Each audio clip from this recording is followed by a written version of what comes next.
Hello students, आज की class start करते हैं। Chapter 3 current electricity students, lecture number 8। ठीक है स्टूडेंट्स, लेक्चर नंबर 8 स्टार्ट करने से पहले स्टूडेंट्स मैंने कुछ होमवर्क दिया था आपको लेक्चर नंबर 7 में स्टूडेंट्स, उसको देखते हैं।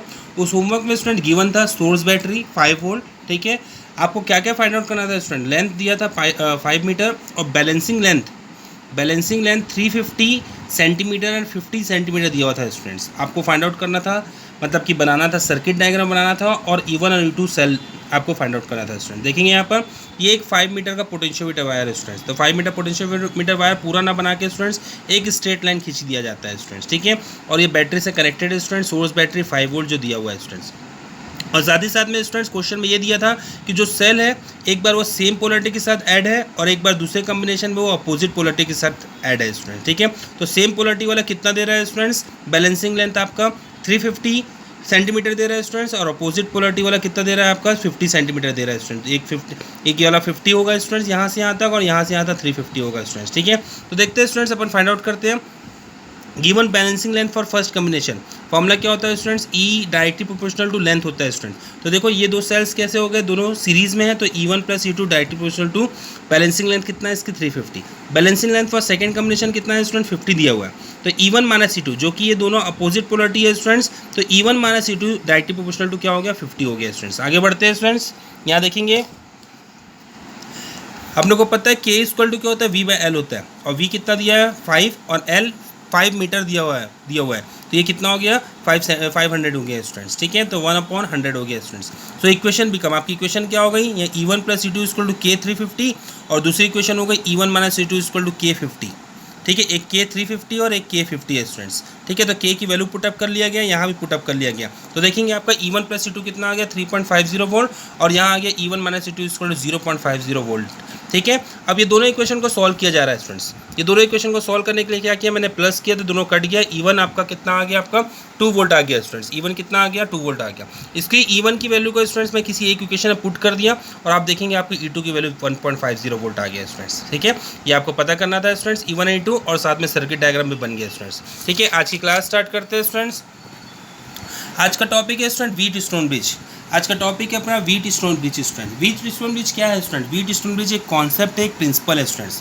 ठीक है, देखेंगे यहाँ पर it is an arrangement of 4 resistance to determine और रेजिस्टेंस एक्यूरेटली।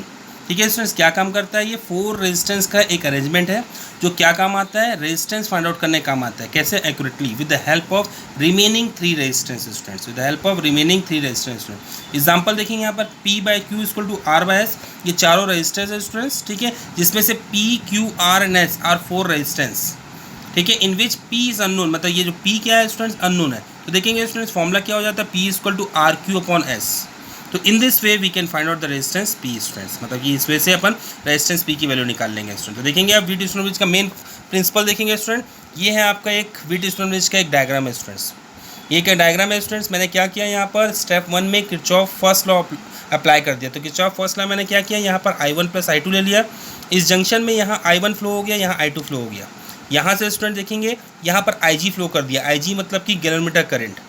और ये क्या है स्टूडेंट्स? आपका एक गैलोमीटर है जिसका रेजिस्टेंस G है। इसका रेजिस्टेंस कितना है? G है। ठीक है, तो यहाँ से आ रहा था I1 और इधर चले गया IG, तो बचा कितना? I1 minus IG। इधर से IG आ रहा था, इधर से I2 आ रहा था, इधर चले गया I2 प्लस IG। तो इस जंक्शन में कितना आ गया? इतना पूरा आ गया स्टूडेंट। तो IG कैंसिल हो गया, देखो I1 प्लस I2 इधर बच गया स्टूडेंट्स। तो देखेंगे अब मैं किरचॉफ का सेकेंड लॉ लगा रहा हूँ स्टूडेंट्स। सेकेंड लॉ क्या है? Apply KVL in loop ABDA। कैसे चल रहा है आपको? A B, ठीक है, DA, मतलब कि मेरे को ऐसा चलना है स्टूडेंट्स, क्लॉकवाइज चलना है। इस टाइप से मैंने क्लॉकवाइज ले लिया स्टूडेंट्स, ABDA। तो देखेंगे ये इधर चल रहा हूँ, करंट भी साथ में चल रहा है स्टूडेंट। PI1, ठीक है, फिर मैं नीचे जा रहा हूँ स्टूडेंट्स, करंट भी नीचे जा रहा है, तो GIG। अब मैं इस साइड जा रहा हूँ बट करंट नीचे आ रहा है, तो माइनस लेंगे, RI2 इक्वल टू 0। अब second apply KVL in loop BCDA देखेंगे B, ठीक है, BCD, ठीक है, B वापिस। इसमें कैसा लग गया? इसमें भी क्लॉकवाइज लग गया स्टूडेंट्स। तो देखें QI1 माइनस IG, यहाँ से आया देखो QI1 माइनस IG, माइनस मैं नीचे जा रहा हूँ, करंट ऊपर जा रहा है, SI2 प्लस IG, फिर मैं ऊपर जा रहा हूँ, करंट नीचे आ रहा है स्टूडेंट्स, तो जी आई जी देखेंगे, जी आई जी इज इक्वल टू 0, ठीक है, इज इक्वल टू, ठीक है स्टूडेंट्स। अब ये दो इक्वेशन आपकी क्रिएट हो चुकी है। अब आगे देखेंगे in the balance condition of bridge no current pass to the kilometre student. तो बैलेंस कंडीशन में क्या होता है स्टूडेंट्स, कोई करंट पास नहीं होता। कहाँ से पास नहीं होता, इस डायग्राम में देखेंगे स्टूडेंट्स, इस यहाँ से कोई करंट पास नहीं होता। और जब इस कोई करंट पास नहीं होता है स्टूडेंट, तो इस ब्रांच को क्या करते हैं अपन, हटा देते हैं स्टूडेंट। तो मैं ये ब्रांच को हटा दिया, मतलब आईजी को क्या ले लिया, 0 ले लिया स्टूडेंट्स। वापस आते हैं इस इक्वेशन में, आईजी को अपन 0 ले लिया स्टूडेंट्स। तो अपनी दोनों इक्वेशन कैसे बन गए स्टूडेंट, दोनों इक्वेशन में यहाँ जी 0 पुट कर दो, और यहाँ पर भी जहाँ जहाँ आई स्टूडेंट 0 पुट कर दो स्टूडेंट्स। यहाँ आई जी 0 हो गया स्टूडेंट्स, जी 0 नहीं हुआ, आई जी 0 हुआ है स्टूडेंट्स। ये भी आई जी 0 हो गया, ये भी आई जी 0 हो गया, और ये भी आई जी 0 हो गया स्टूडेंट्स, ठीक है। तो ये आपकी इक्वेशन बन गई। और आपकी अब न्यू ओके मॉडिफाई इक्वेशन क्या होगी स्टूडेंट्स, ये देखेंगे यहाँ पर, ये मॉडिफाई इक्वेशन आपकी ये वाली हो गई, इक्वेशन 1 इक्वेशन 2। ये दोनों इक्वेशन को मैं डिवाइड कर लिया तो देखेंगे आपका P by Q equal to R by S proof हो गया स्टूडेंट्स। और ये आता है स्टूडेंट्स प्रूफ करना, ये बहुत इंपॉर्टेंट है कि वी टू स्टोन ब्रिज का P by Q equal to R by S proof करना है स्टूडेंट्स, ठीक है। आगे बढ़ते हैं स्टूडेंट, मीटर ब्रिज और स्लाइड वायर ब्रिज, आपका लास्ट टॉपिक इस चैप्टर का स्टूडेंट।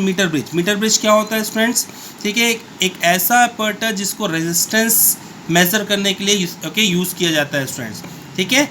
और इसको मीटर ब्रिज क्यों बोलते हैं, क्योंकि ये 1 मीटर का लेंथ होता है। इसमें जो वायर होता है वो कितना होता है, 1 मीटर का होता है स्टूडेंट्स। डेफिनेशन देखते हैं। और साथ ही साथ में इसको स्लाइड वायर ब्रिज भी बोलते हैं स्टूडेंट्स। स्लाइड वायर मतलब क्या होता है, जॉकी को उसमें रब किया जाता है, जो वायर है उसमें क्या किया जाता है, स्लाइड किया जाता है स्टूडेंट। रब नहीं बोलेंगे, स्लाइड किया जाता है। तो डेफिनेशन देखेंगे students, it's a simplest practical application of Wheatstone bridge that is used to measure an unknown resistance. क्या काम आता है, used to measure an unknown resistance. Principle, इसके प्रिंसिपल में student, it is based on Wheatstone bridge students. ये diagram है आपका, ये डायग्राम में आप देख रहे हो, ठीक है। ये रहता है रेजिस्टेंस बॉक्स, ये नोन रेजिस्टेंस रहता है स्टूडेंट्स। यहाँ पर रेजिस्टेंस बॉक्स में ग्रुप ऑफ रेजिस्टेंस रहता है, तो जिसको आपको यूज़ करना है उसको यूज़ कर लो। मान लो यहाँ पर 1 ओम भी है, 2 ओम भी है, 5 ओम भी है, 10 ओम भी है, 50 भी है और 100 भी है। बट मुझे 1 को यूज़ करना है तो मैं 1 को यूज़ कर लूँगा स्टूडेंट्स। इसमें एक ऐसा सर्किट रहता है जो उसको आप निकाल लोगे, मतलब 1 ओम वाला पुटअप कर दोगे तो 1 ओम का रेजिस्टेंस बॉक्स बन जाएगा स्टूडेंट। तो ये नोन हो गया। और ये जो होता है स्टूडेंट्स अननोन होता है, ये जो होता है अननोन होता है, ठीक है स्टूडेंट। तो अपन क्या करते हैं, इस रेजिस्टेंस बॉक्स, ये रेजिस्टेंस बॉक्स क्या यूज़ किया जाता है कि अगर ये जॉकी जो बैलेंसिंग लेंथ एकदम स्टार्टिंग में दे रहा है या एकदम एंड में दे रहा है, तो इस रेजिस्टेंस बॉक्स की यूज़ से, ठीक है, आप इसको मिडिल में ला सकते हो स्टूडेंट। क्योंकि सेंसिटिवनेस मीटर ब्रिज का ज़्यादा कब रहेगा, जब आपकी रीडिंग 45 सेंटीमीटर से 55 सेंटीमीटर के बीच में आएगी स्टूडेंट्स। यहाँ से यहाँ तक पूरा 1 मीटर रहता है, 100 सेंटीमीटर रहता है students.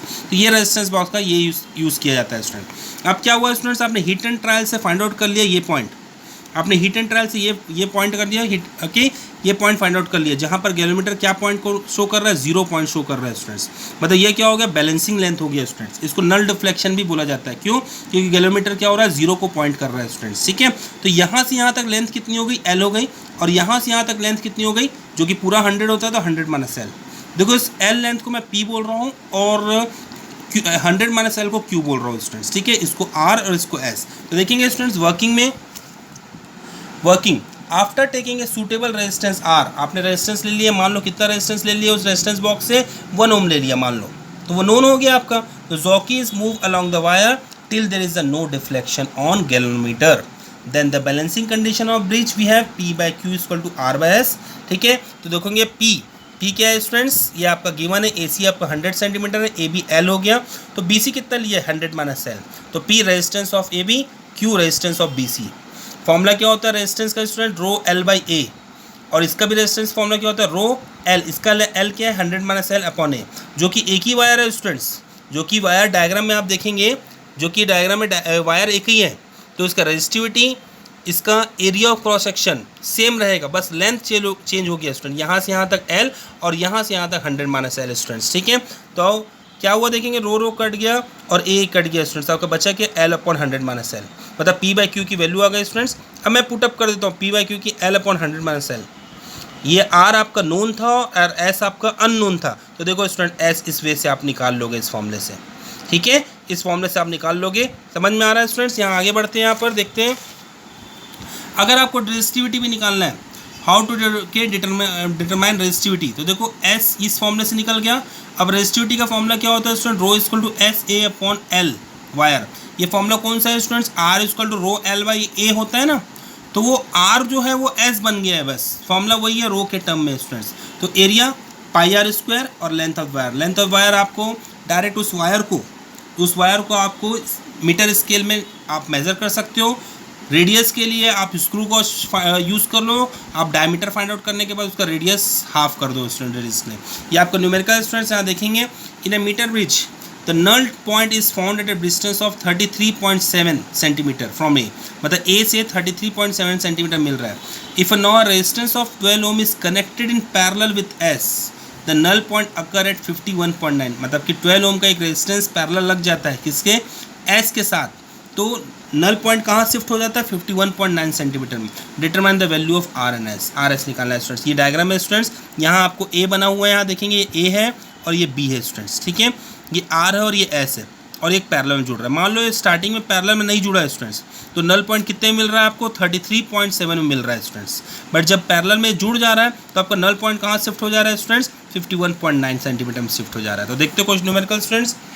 At null point Wheatstone bridge concept क्या होता है, R by S equal to 33.7 upon 66/3, ठीक है। R by S equal to P by Q होता है ना students. When S is connected, मतलब अब क्या हुआ, एस इज शंटेड मतलब पैरेलल जुड़ गया स्टूडेंट्स। तो 12 ओम का कितना हो गया, देखो 1/s equal to 1/s plus 1/12। तो इसको पैरेलल सॉल्व किया स्टूडेंट, यहाँ पर क्या आ गया 12s/s प्लस 12, ठीक है। With new balance condition, new balance condition मतलब न्यू कंडीशन के आधार पर क्या हो गया स्टूडेंट, R/S इक्वल टू 51.9 और ये कितना हो गया 48.1। और ये 48.1 कैसे हो रहा है स्टूडेंट, 100 - L हो रहा है, मतलब 100 - 51.9।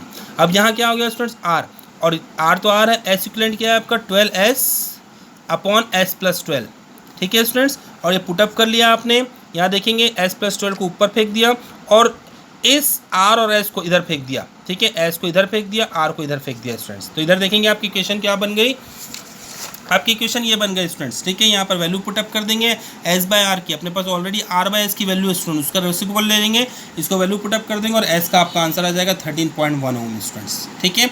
अब S का आपका आंसर आ गया स्टूडेंट्स, तो इक्वेशन में पुट करके आप R का भी वैल्यू निकाल लेंगे 6.6 ओम स्टूडेंट्स, ठीक है। इस प्रकार से आप इसको क्वेश्चन को सॉल्व करेंगे स्टूडेंट्स और R/S की वैल्यू निकाल लेंगे। Okay class, thank you.